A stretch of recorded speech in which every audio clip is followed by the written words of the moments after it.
خدي أمأجر بيت العيني من نوعات الهاي الدنيا اندليته ما بي باب أو لا حيطان أو لا بي ممشى، بس بي فردة تصعد تنزل ويكون رمشة، والحاجب ما يحرس عيني شقد مستهتر ليل نهار بشارع قصتي واقف لحلواتي أشر، وما يتبدل راسي كبير يجوز معينه، وكل ما واحد يشكر راسي يقولهم هينه، والراس يخابر على الحاجب ويواعدنا من تتكرر خارج شارع قسطي نقلة أو يزينه، أو هم تتكرر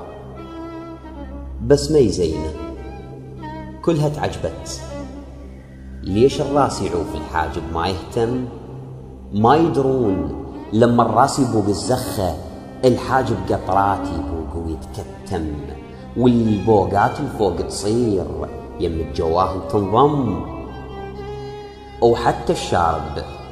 خاطر ما يفضح بوقتهم هم يدزوله كم قطرة، والشارب هم ابن العمة،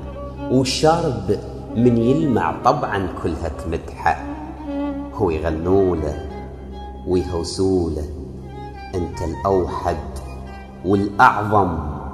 ويغنوله ويهوسوله انت الأوحد والأعظم، ولمن يسقط كلها تدوسه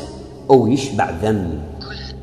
أو كم شارب ساقط والكابر، أو كم شارب مظلوم وصابر، أو كم شارب هاجر ما طاوع بعض الروس، أو كم شارب يتباهى بروحه كم طاؤوس، أو كم شارب